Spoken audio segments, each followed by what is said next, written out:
حضرت علی کا فرمان ہے، کبھی کسی کو دھوکہ مت دینا۔ اگر کسی کو چھوڑنا ہو تو اسے وجہ بتا کر چھوڑنا، وجہ بنا کر نہیں، ورنہ اس شخص کا ایک ایک آنسو تمہاری زندگی تباہ کر دے گا۔ نمبر 2، اپنے دل میں اتنی نفرتیں مت رکھو، کیونکہ جس دل میں نفرت ہوتی ہے اس دل میں اللہ نہیں بستا۔ نمبر 3، دل کی بات صاف صاف بتا دینی چاہیے، کیونکہ بتا دینے سے فیصلے ہوتے ہیں اور نہ بتانے سے فاصلے۔ نمبر 4، وہ جگہ چھوڑ دو جہاں تمہارے احساس اور تمہارے الفاظ کی قدر نہ ہو، پھر چاہے کسی کا گھر ہو یا کسی کا دل۔ بسم اللہ الرحمن الرحیم۔ السلام علیکم۔ آج انشاءاللہ سورہ بنی اسرائیل کی آیت نمبر 74 سے سٹارٹ کریں گے۔ اس کا ترجمہ اور تفسیر تفہیم القرآن سے بیان کروں گی جو اہل سنت جماعت کے لیے ہے۔ اعوذ باللہ من الشیطان الرجیم، بسم اللہ الرحمن الرحیم۔ اور بعید نہ تھا کہ اگر ہم تمہیں مضبوط نہ رکھتے تو تم ان کی طرف کچھ نہ کچھ جھک جاتے۔ آیت نمبر 75، لیکن اگر تم ایسا کرتے تو ہم تمہیں دنیا میں بھی دوہرے عذاب کا مزہ چکھاتے اور آخرت میں بھی دوہرے عذاب کا، پھر ہمارے مقابلے میں تم کوئی مددگار نہ پاتے۔ اس کی تفسیر ہے، اللہ تعالیٰ اس ساری رودات پر تبصرہ کرتے ہوئے دو باتیں ارشاد فرماتا ہے۔ ایک یہ کہ اگر تم حق کو حق جان لینے کے بعد باطل سے کوئی سمجھوتا کر لیتے تو یہ بگڑی ہوئی قوم تو ضرور تم سے خوش ہو جاتی، مگر خدا کا غضب تم پر بھڑک اٹھتا اور تمہیں دنیا اور آخرت دونوں میں دوہری سزا دی جاتی۔ دوسرے یہ کہ انسان خواہ وہ پیغمبر ہی کیوں نہ ہو، خود اپنے بل بوتے پر باطل کے ان طوفانوں کا مقابلہ نہیں کر سکتا جب تک کہ اللہ کی مدد اور اس کی توفیق شامل حال نہ ہو۔ یہ سراسر اللہ کا بخشا ہوا صبر ثبات تھا، جس کی بدولت نبی صلی اللہ علیہ وآلہ وسلم حق اور صداقت کے موقف پر پہاڑ کی طرح جمے رہے، اور کوئی بلا یا سیلاب آپ کو بال برابر بھی اپنی جگہ سے نہ ہٹا سکا۔ آیت نمبر 76، اور یہ لوگ اس بات پر بھی تلے رہے ہیں کہ تمہارے قدم اس سرزمین سے اکھاڑ دیں اور تمہیں یہاں سے نکال باہر کریں، لیکن اگر یہ ایسا کریں گے تو تمہارے بعد یہ خود یہاں کچھ زیادہ دیر نہیں ٹھہر سکیں گے۔ اس کی تفسیر ہے، یہ سری پیشن گوئی ہے جو اس وقت تو صرف ایک دھمکی نظر آتی تھی، مگر 10-11 سال کے اندر ہی حرف بے حرف سچی ثابت ہو گئی۔ اس سورت کے نزول پر ایک ہی سال گزرا تھا کہ کفار مکہ نے نبی صلی اللہ علیہ وآلہ وسلم کو وطن سے نکل جانے پر مجبور کر دیا، اور اس پر 8 سال سے زیادہ نہ گزرے تھے کہ آپ فاتح کی حیثیت سے مکہ معظمہ میں داخل ہوئے، اور پھر 2 سال کے اندر اندر سرزمین عرب مشرکین کے وجود سے پاک کر دی گئی۔ پھر جو بھی اس ملک میں رہا مسلمان بن کر رہا، مشرک بن کر وہاں نہ ٹھہر سکا۔ آیت نمبر 77، وہ ہمارا مستقل طریقہ کار ہے جو ان سب رسولوں کے معاملے میں ہم نے برتا ہے جنہیں تم سے پہلے ہم نے بھیجا تھا، اور ہمارے طریقہ کار میں تم کوئی تغیر نہ پاؤ گے۔ اس کی تفسیر ہے، یعنی سارے انبیاء کے ساتھ اللہ کا یہ معاملہ رہا ہے کہ جس قوم نے ان کو قتل یا جلا وطن کیا، پھر وہ زیادہ دیر تک اپنی جگہ نہ ٹھہر سکی، پھر یا تو خدا کے عذاب نے اسے ہلاک کیا یا کسی دشمن قوم کو اس پر مسلط کیا گیا، یا خود اس نبی کے پیروں سے اس کو مغلوب کرا دیا گیا۔ آیت نمبر 78، نماز قائم کرو زوال آفتاب سے لے کر رات کے اندھیرے تک، اور فجر کے قرآن کا بھی التزام کرو، کیونکہ قرآن فجر مشہود ہوتا ہے۔ اس کی تفسیر ہے، مشکلات و مصائب کے اس طوفان کا ذکر کرنے کے بعد فوراً ہی نماز قائم کرنے کا حکم دے کر اللہ تعالیٰ نے یہ لطیف اشارہ فرمایا ہے کہ وہ ثابت قدمی جو ان حالات میں ایک مومن کو درکار ہے، اقامت صلاۃ سے حاصل ہوتی ہے۔ زوال آفتاب ہم نے دلوک الشمس کا ترجمہ کیا ہے، اگرچہ بعض صحابہ اور تابعین نے دلوک سے مراد غروب بھی لیا ہے، لیکن اکثریت کی رائے یہی ہے کہ اس سے مراد آفتاب کا نصف النہار سے ڈھل جانا ہے۔ حضرت عمر ابن عمر، انس بن مالک، ابو برزۃ الاسلمی، حسن بصری، شعبی، عطا، مجاہد اور ایک روایت کی روح سے ابن عباس بھی اسی کے قائل ہیں۔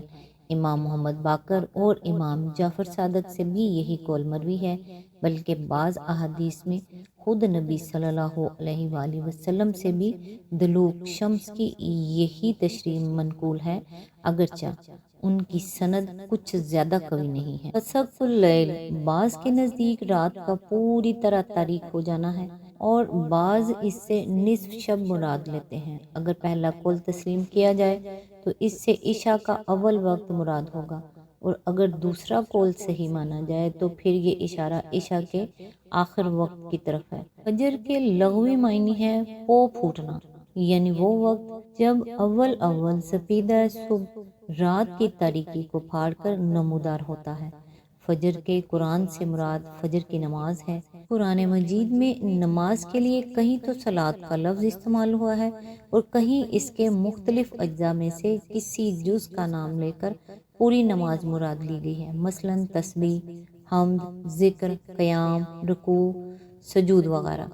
اسی طرح یہاں فجر کے وقت قرآن پڑھنے کا مطلب محض قرآن پڑھنا نہیں بلکہ نماز میں قرآن پڑھنا ہے۔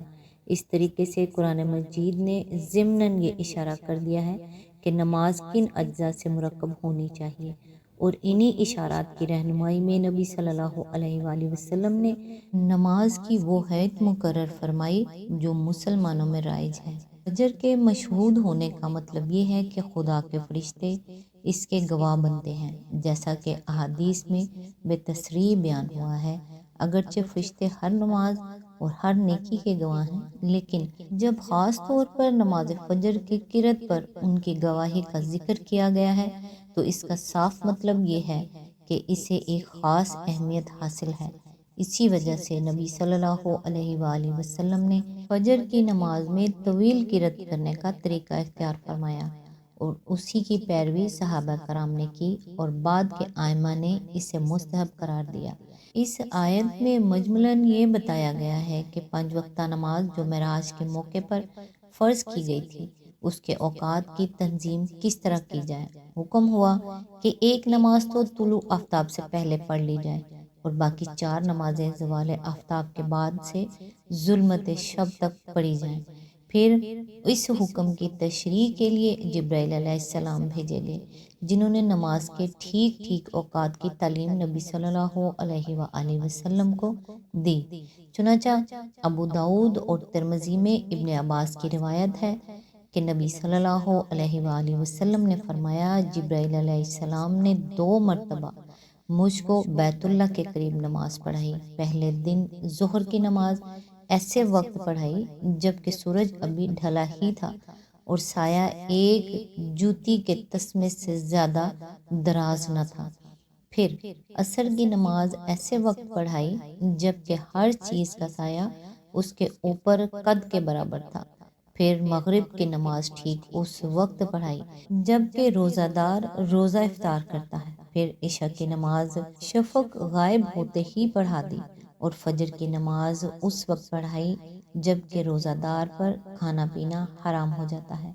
دوسرے دن انہوں نے ظہر کی نماز مجھے اس وقت پڑھائی جبکہ ہر چیز کا سایہ اس کے قد کے برابر تھا، اور عصر کی نماز اس وقت جبکہ ہر چیز کا سایہ اس کے قد سے 2 گنا ہو گیا، اور مغرب کی نماز اس وقت جبکہ روزہ دار روزہ افطار کرتا ہے، اور عشاء کی نماز 1/3 رات گزر جانے پر، اور فجر کی نماز اچھی طرح روشنی پھیل جانے پر۔ پھر جبرائیل علیہ السلام نے پلٹ کر مجھ سے کہا کہ اے محمد صلی اللہ علیہ وآلہ وسلم، یہی اوقات انبیاء کے نماز پڑھنے کے ہیں، اور نمازوں کے صحیح اوقات ان دونوں وقتوں کے درمیان ہیں، یعنی پہلے دن ہر وقت کی ابتدا اور دوسرے دن ہر وقت کی انتہا بتائی گئی ہے۔ ہر وقت کی نماز ان دونوں کے درمیان ادا ہونی چاہیے۔ قرآن مجید میں خود بھی نماز کے ان 5 اوقات کی طرف مختلف مواقع پر اشارے کیے گئے ہیں، چنانچہ سورہ ہود میں فرمایا اقیم الصلاۃ طرفی النہار وزلفا من اللیل، آیت نمبر 114۔ نماز قائم کر دن کے دونوں کناروں پر، یعنی فجر اور مغرب، اور کچھ رات گزرنے پر، یعنی عشاء۔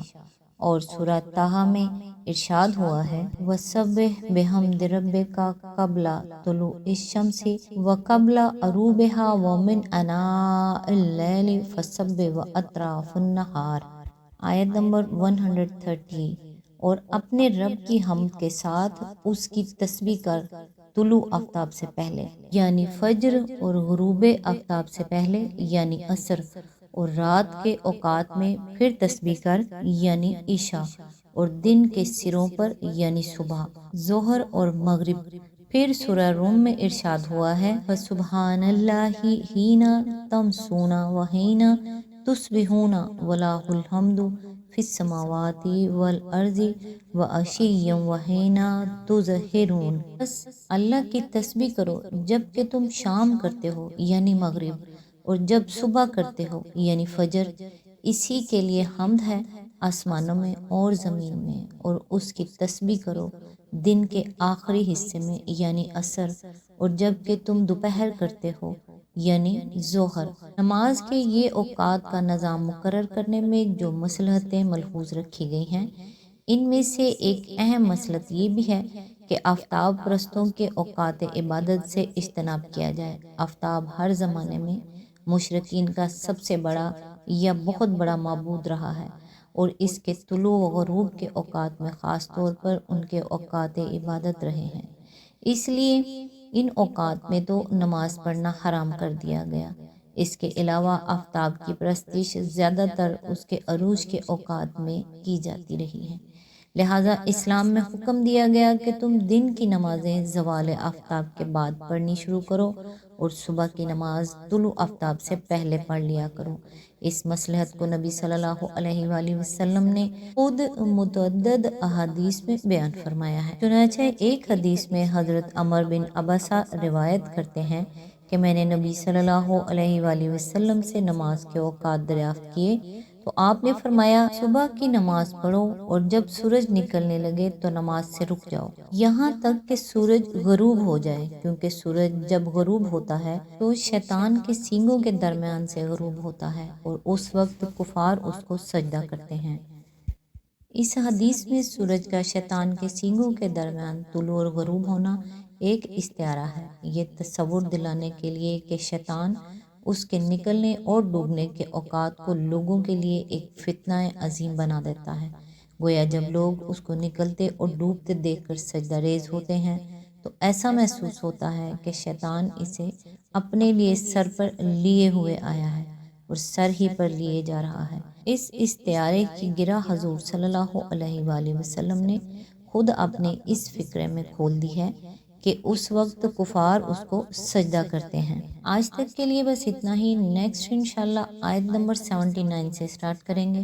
تب تک کے لیے دعاؤں میں یاد رکھیے گا۔ اللہ حافظ۔